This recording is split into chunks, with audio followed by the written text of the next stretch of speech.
Se já lhe disseram que a sua reserva ovárica está baixa e sentiu que o tempo da maternidade talvez estivesse a acabar, esse é o nosso tema de hoje. E antes de acabar aqui este tema, eu vou-lhe mostrar qual é que é o erro mais comum que as mulheres têm vindo a cometer antes de avançar para uma FIV ou para uma estimulação ovárica. Então fica aqui até ao fim, porque é exatamente aí que está toda a diferença entre um tratamento bem-sucedido e um tratamento que ficou quase. Eu trabalho com mulheres que estão em processo de preparação para FIV e aquilo que eu vou partilhar hoje é o que mais impacto tem tido naqueles casos que vêm até mim porque ainda precisam de ajuda. Então, mas primeiro de tudo, vamos perceber aqui o que é exatamente este conceito de reserva ovárica baixa. Então, receber este tipo de indicação, reserva ovárica baixa, pode trazer aqui muito medo, muita urgência, aquela sensação de que eu não posso perder tempo, é agora, é já, é no próximo ciclo. Mas, atenção, baixa reserva ovárica não significa que já não há nada a fazer. Antes da estimulação, o foco não é nós criarmos mais óvulos, porque isso é impossível. Nós sabemos que a mulher já nasce com os óvulos feitos, vai perdendo ao longo da vida. O homem não, o homem de 3 em 3 meses está a criar mais. Então, qual é que é aqui o foco? O foco é nós prepararmos o terreno para melhorarmos a qualidade dos óvulos que estão ali disponíveis. É nós apoiarmos toda a função das mitocôndrias, é nós reduzirmos o stress oxidativo, é melhorarmos aquele ambiente folicular, é optimizar todo o equilíbrio hormonal e é favorecer aqui uma resposta muito melhor à estimulação. Então, neste tipo de avaliação mais integrativo que eu faço, eu não olho só para a hormona antimileriana. Okay? O que é que nós vamos cruzar? As várias hormonas, FSH, estradiol, pode ser também com a contagem dos folículos antrais, com históricos de respostas anteriores, com as características do ciclo da mulher, com sinais clínicos que o corpo nos dá. Então, quando ouvimos falar assim, regra geral, na reserva ovárica baixa, nós olhamos só para um FSH elevado, uma antimileriana reduzida, baixa contagem de folículos, quando a mulher vai fazer ecografia há muito poucos, às vezes também se juntam ali os ciclos cada vez mais curtinhos, com menos fluxo de sangue, mas não é só isso, porque nós temos ali uma janela de preparação que pode ser muito valiosa. Em contexto de fertilidade, o trabalho mínimo que nós deveríamos ter era ali à volta de uns 2, 3 meses. O ideal, que é muito difícil, o ideal seria uns 3 a 6 antes de um ciclo, com uma estratégia personalizada caso a caso. No entanto, parecem-me todos os dias mulheres já com 40 e muitos. 40 e muitos nós não podemos estar à espera de 3 a 6 meses. Portanto, seria sempre menos. Muito menos. E existem aqui vários tipos de apoio que podem ajudar a preparar este ambiente folicular para a mulher ter uma melhor resposta. Mas antes, vamos lá. O que é que são estes nomes esquisitos que eu digo aqui? O que é a hormona antimileriana e o que é que ela mede de facto? Isto é uma hormona que é produzida pelos folículos que estão ali em crescimento, portanto, os antrais, os pré-antrais. Então, ele acaba por ser um marcador indireto da reserva ovárica, porque ele diz-nos quando é que há crescimento. Ou seja, ele não diz exatamente quantos folículos temos. Ele diz quantos é que estão a maturar ou disponíveis a entrar numa pré-maturação naquele momento específico, ok? E isso também nos indica qual é a capacidade de resposta do ovário à estimulação, às injeções. Então, atenção, a hormona antimileriana não mede a fertilidade diretamente. Na mulher nós não temos esse dado. E também não nos diz a capacidade de engravidar naturalmente. Muito menos nos fala sobre a qualidade dos óvulos. Esse indiretamente diz-nos o FSH, ok? Então, aqui nesta visão mais integrativa, estes dados são só peças do puzzle. E nós temos que cruzar todas essas peças do puzzle com as outras, que é para termos ali uma leitura mais realista do terreno. Okay? Então, porquê é que eu costumo dizer que a antimileriana baixa não é uma sentença? Porque ela vai medir mais ou menos, indiretamente, a quantidade, não a qualidade. Então, eu posso ter pouquinhos óvulos disponíveis, mas ter óvulos competentes, óvulos funcionais. E isto é importante porquê? Porque para eu engravidar e ter uma gravidez bem-sucedida, eu só preciso de um óvulo de boa qualidade que ele consiga fecundar, que consiga implantar e que continue a gravidez. E o que é que este óvulo tem que ter para ser considerado de boa qualidade? Tem que ter uma boa função das mitocôndrias, as pilhas de Duracell, tem que ter um nível reduzido de stress oxidativo, temos que controlar a inflamação, o ambiente hormonal, o ambiente metabólico.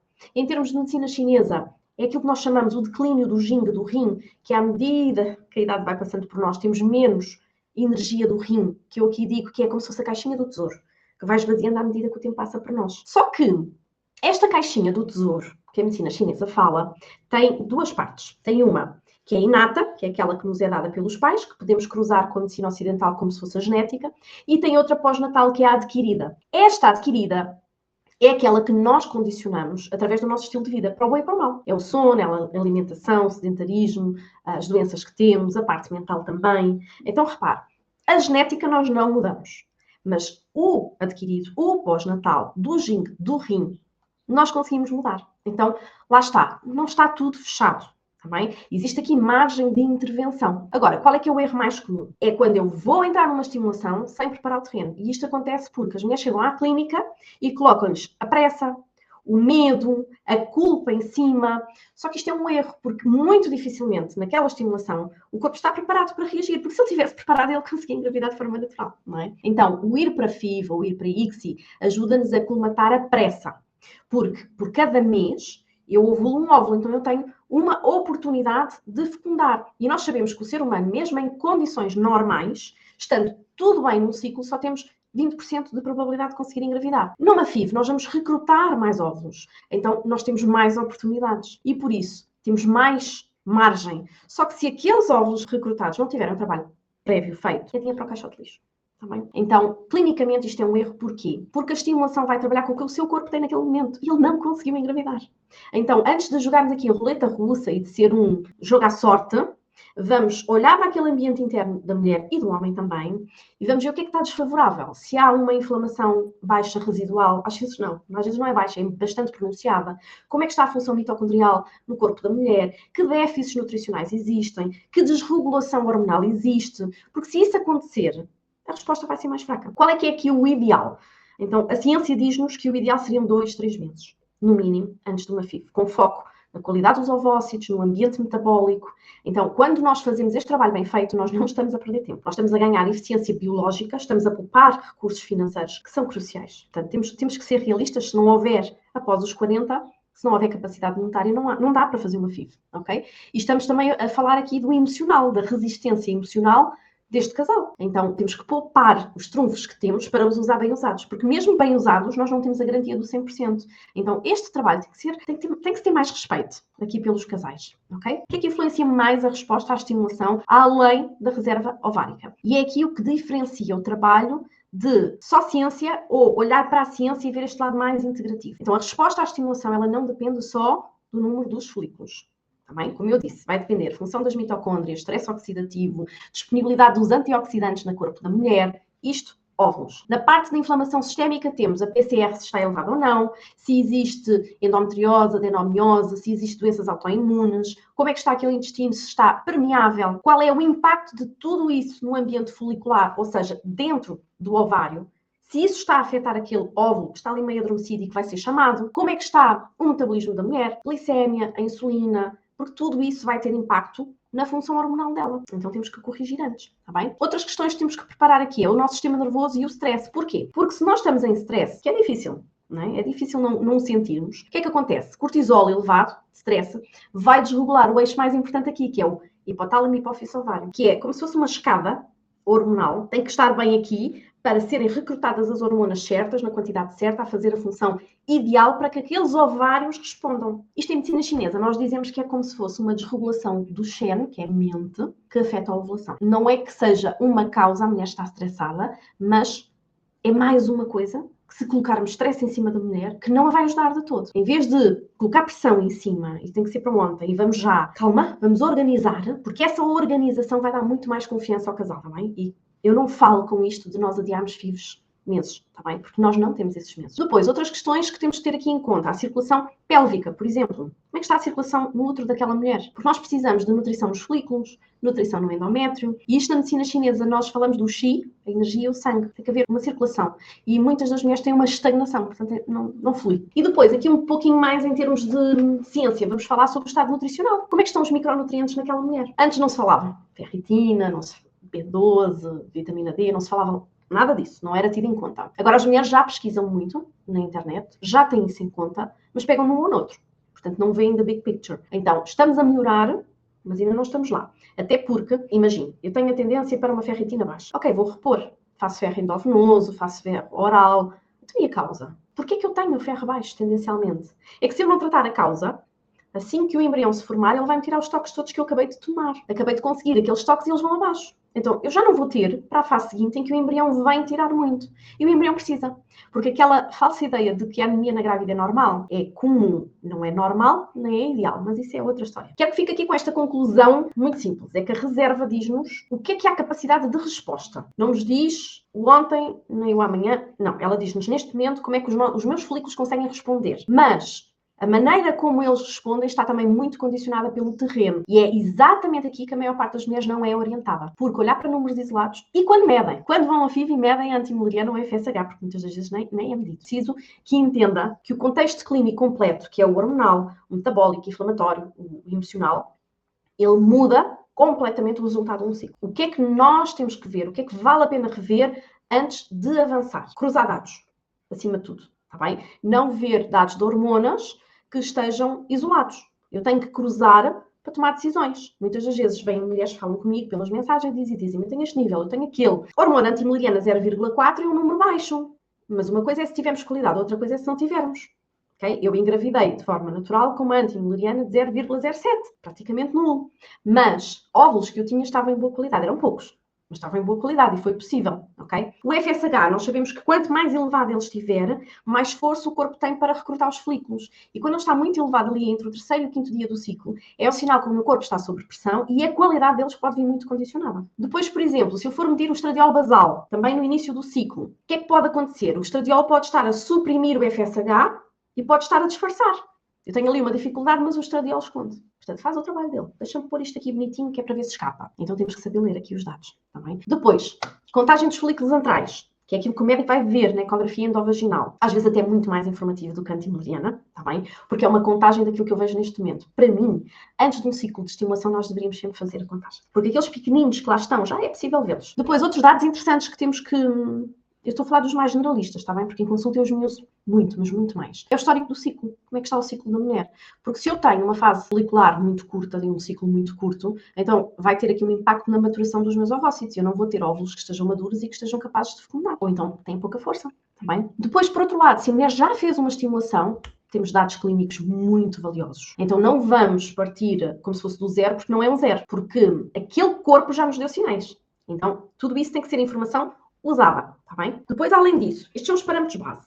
Existem também outros parâmetros que nós podemos ter em conta porque eles vão interferir na resposta. E aqui muitas das vezes dizem, já isso não tem nada a ver com nada. Vamos estudar um bocadinho mais. Quais são aqueles marcadores que eu vejo que não são pedidos e que têm um impacto muito real na qualidade dos ovócitos e também na transferência? A vitamina D. Quanto pior estiver a vitamina D, menos qualidade dos ovócitos e pior resposta à estimulação. Está bem? A TSH. Porque a tiroide influi em tudo. Em tudo no nosso corpo, em tudo na vida, a tiroide influi. Mas ela tem um impacto direto na ovulação, na qualidade dos óvulos, na implantação do embrião e no desenvolvimento ali na primeira fase da gravidez. E faz muita diferença. Outra questão é a ferritina. Nós temos a hemoglobina e a ferritina. A ferritina é o estoque. É a capacidade que o corpo tem de ter sangue e esse sangue levar oxigênio às células. Claro que isso afeta o ambiente folicular. Claro. E este não é tido em conta. Este é uma vergonha mesmo. Depois temos a glicémia e a resistência à insulina, ok? A resistência à insulina, mesmo que seja ali ligeirinha, ela vai interferir com o eixo hormonal reprodutivo, vai interferir também com a qualidade dos óvulos, com a resposta que a mulher vai ter à estimulação, e às vezes pode ser ali muito sutil, só quem tem os olhos treinados é que vê. Outro marcador, os inflamatórios, e aí temos muitos. O PCR entra, a homocisteína também nos dá red flags, o ácido úrico, portanto, há ali muitos sinais de inflamação silenciosa, que raramente são pedidos, a mim dão-me informações fantásticas antes de nós começarmos. E a pergunta que eu faço sempre é, antes de se aumentar aqui as doses para que a mulher tenha mais resposta, foi-se perceber se o terreno estava preparado para responder ou foi só injeções para cima e fatura para cima? Cuidado com isto, está bem? Nós aqui nesta leitura da medicina chinesa olhamos para a reserva ovárica não como um número. Ela é um reflexo do estado, do sistema, do organismo daquela mulher. O que é que nós vimos em termos de medicina chinesa? O padrão mais comum é um declínio do yin do rim, que é a energia vital do rim fica ali armazenada. Nós usamos rim como se fosse um órgão único, porque é a função energética dele que usamos aqui na medicina chinesa. Então, o rim, ele é responsável pela função reprodutiva. E ele é desgastado por muita coisa. Já pela minha própria constituição, portanto, com aquilo que eu herdei geneticamente. Depois, pela sobrecarga ou não da vida. Pelo impacto do stress prolongado, pelo ritmo de vida que eu tenho. E é fácil nós percebermos, quando uma pessoa leva uma vida extremamente ativa e desgastante, nós envelhecemos mais rápido. Então é exatamente isso. É quando a energia do yin, do rim, entra em declínio, a capacidade de nutrir os folículos, obviamente, que vai ficar comprometida. Outro quadro é a parte de energia yin, só a yin do rim. Isto são termos que depois eu posso desenvolver mais noutras lives. Agora só quero que percebam aqui os principais sinais e vejam se bate certo ou não. A deficiência de yin do rim pode se manifestar em ciclos curtos, em pouco muco cervical, mente agitada, secura nos olhos, secura vaginal, sede, calores. Às vezes é só aquele calorzinho à noite de meter o pezinho de fora para harmonizar a temperatura. Vê-se muito nas mulheres com um sono mais leve, com vários despertares à meia da noite. Isto são aqueles sinais funcionais que a medicina convencional nem sequer associa à fertilidade. Mas, nesta leitura, ciência mais medicina chinesa, tem um significado clínico assim direto. Outro padrão que nós vemos muito é a tal estagnação que eu falei antes, de chi de sangue, de energia de sangue. Então, se eu tenho circulação pélvica comprometida, que pode ser por várias razões, sedentarismo, endometriose, operações, stress, o que é que vai acontecer? Menos fluxo de sangue para os ovários, menos nutrição para os ovócitos, menos desenvolvimento. E isto é simples, é muito simples de tratar. Esta preparação prévia não é só tomar suplementos. Entra aqui muita coisa. Um bocadinho do sistema nervoso, um bocadinho do sono, carga inflamatória, a circulação pélvica, outra vez terreno metabólico. Antes de eu dizer ao corpo, por favor, faz isto que tu não consegues fazer sozinho, faz agora à força, carregando uma estimulação hormonal intensa, vamos perceber porque é que ele não reage e porque é que ele não consegue ir lá. Ontem eu tive uma resposta muito, muito boa de uma paciente, um casal de pacientes, que começaram a fazer o protocolo comigo, ainda não vai há 2 meses, já com alguma idade, e gravidez espontânea. Porquê? Começámos a mexer no protocolo, começámos a mexer nas estagnações que existiam no organismo, e o corpo faz aquilo que se achava que não estava preparado para fazer. Isto acontece. E estes são os casos que eu mais gosto, que é, estamos-nos a preparar para uma FIV, e de repente temos aqui uma surpresa, e aparece uma gravidez espontânea. Não quer dizer que aconteça sempre. Mas claro que era isto que queríamos que acontecesse em todos os casos. No entanto, não se fecha portas, então preparamos para a FIV, e se acontecer, muito bem, é super bem-vindo e super comemorado. Okay? Então, isto são casos em que, por exemplo, corrigimos déficits nutricionais, corrigimos a estagnação e o corpo consegue responder muito melhor. Portanto, é a preparação, claro, é colocar o organismo com condições, dar-lhe condições para ele fazer aquilo que ele sabe fazer. Então, na prática, o que é que pode fazer aqui, do outro lado? E esta às vezes é a primeira pergunta que as pessoas me dizem, que é, eu tenho tempo para preparar ou eu tenho que avançar já? Depende, vai depender de todos os casos, está bem? Mas fisiologia é fisiologia. O meu óvulo, que eu vou ovular hoje, ele começou a maturar há 90 dias atrás.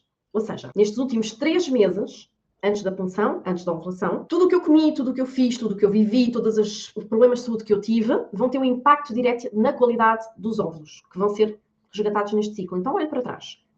Como é que foi a sua vida? Como é que foi a sua saúde nos últimos 90 dias? Porque para nós fazermos assim uma diferença fenomenal, nós precisamos de 2 a 3 meses para fazer essa diferença. Se for avançar já, conseguimos ajudar? Conseguimos.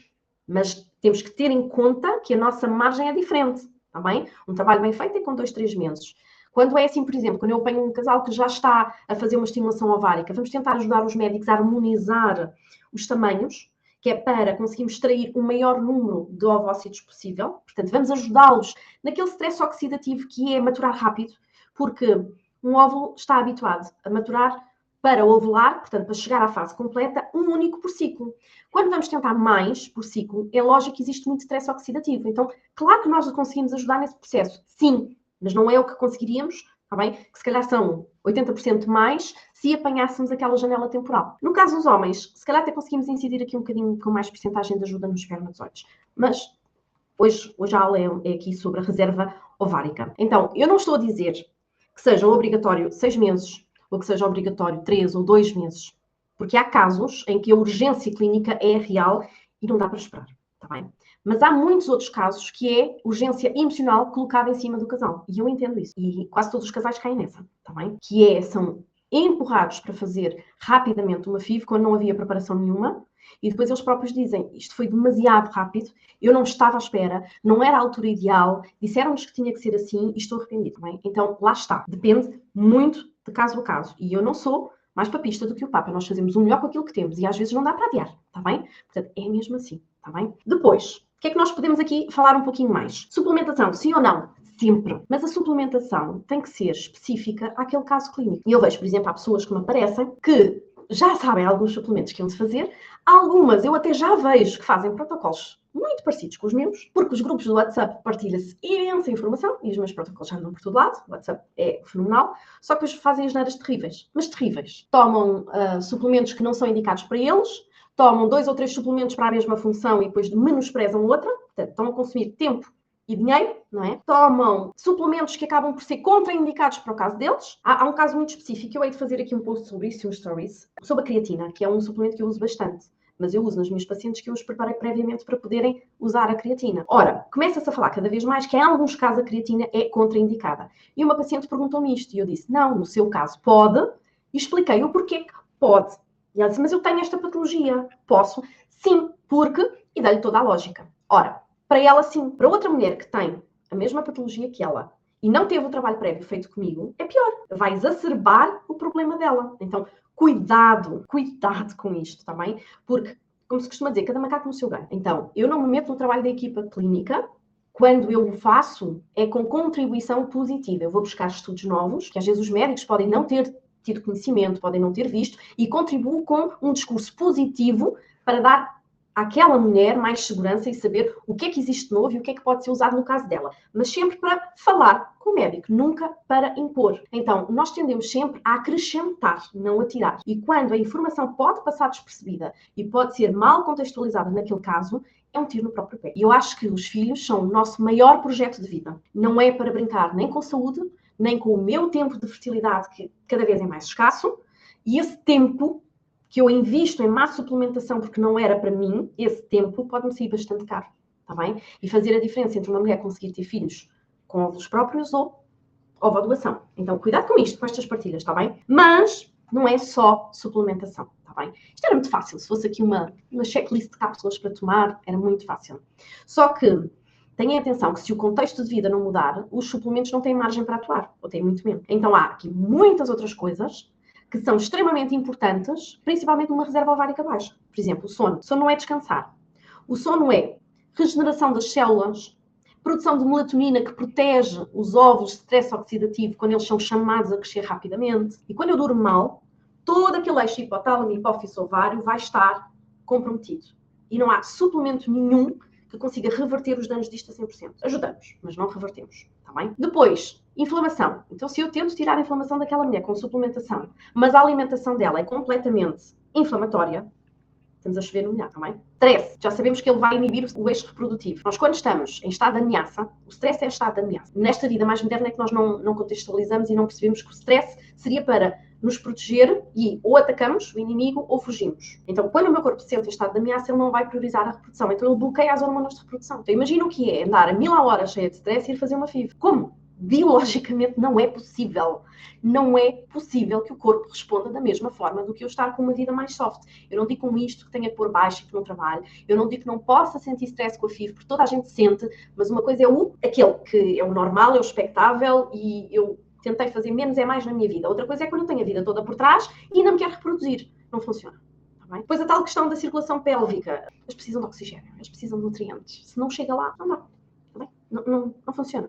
Pronto, eu não consigo nadar debaixo da água sem respirar durante muito tempo. Simples assim, eu tenho que vir ao de cima e respirar. É a mesma coisa. Depois, sedentarismo ou excesso de exercício físico. Nem um nem outro. Temos aqui os dois extremos que são problemáticos, porque quando ele é intenso, tem déficit calórico, pode suprimir as hormonas sexuais, não. E quando é de menos, não há circulação, também não. E ficamos aqui com toda a parte metabólica completamente desregulada, ok? Então, a grande pergunta, quando é que preparamos e quando é que adiamos? Faz sentido preparar melhor quando há uma reserva, mesmo que seja baixinha, e temos aqui alguma margem temporal. Imaginemos, na FIV anterior tivemos uma baixa resposta, mas até tivemos uma qualidade razoável de óvulos. Então vamos preparar, não é? Para termos melhor capacidade. Se virmos nas análises que há ali muitos fatores para corrigir, nem faz sentido avançar sem os corrigir. Se eu já sei, vitamina D baixa, ferritina baixa, não vai dar bom resultado, não faz sentido. Não faz, está bem? Quando é que não se adia? Eu aqui estou a 8 ou 80, está bem? As coisas às vezes não são assim tão sui generis. Quando eu estou com uma reserva ovárica num declínio rapidíssimo, quando a idade é um fator real, quando o tempo tem ali um peso significativo, às vezes o que é que eu peço a estes casais? 1 ou 2 meses. Outras vezes não, outras vezes tem que ser, está bem? Então lá está, caso a caso, para dar aqui uma melhor resposta. E eu ainda no início aqui desta aula, eu disse que havia um erro que era muito comum, que as mulheres com baixa reserva ovárica cometiam antes da estimulação. E esse erro não é não saber o que tomar. Esse erro é entrar na estimulação sem eu saber como é que o meu corpo está, sem saber o básico, sem eu avaliar estes eixos todos que eu falei, os micronutrientes, o sono, a inflamação, o stress, sem eu avaliar isto, sem eu perceber se já houve FIV anterior, que informações é que aquela FIV me dá que eu posso contextualizar aqui. Notem isto, a estimulação hormonal é uma exigência enorme para o nosso corpo. E um corpo que chega a uma esta exigência com deficiências por corrigir, com inflamação ativa, com o sono fragmentado, um sistema nervoso em colapso, ele vai, obviamente, responder de uma forma diferente do que um corpo que chegou minimamente preparado. Porque nós não podemos dar garantias nunca, Mas eu consigo facilmente perceber que, com preparação, eu tenho um melhor ponto de partida. E se eu posso ter um melhor ponto de partida, por que não? Faz sentido? Então, é assim, não pode controlar a quantidade de óvulos, mas muitas das vezes nós podemos controlar a qualidade. O seu corpo, a forma como o seu corpo entra na estimulação, e isso sim, isso é que vai mudar o seu resultado. Porque quando lhe dizem reserva ovárica baixa não tem opções, não é verdade. Porque há uma janela de preparação que pode mudar toda a resposta ao seu ciclo. O terreno conta, o seu corpo conta, e vale a pena fazer aqui um trabalho, pelo menos de avaliação, para saber como é que está a chegar lá. E se quiser perceber como é que isto se pode aplicar ao seu caso, deixe comentário aqui em baixo ou envie mensagem pelo Instagram.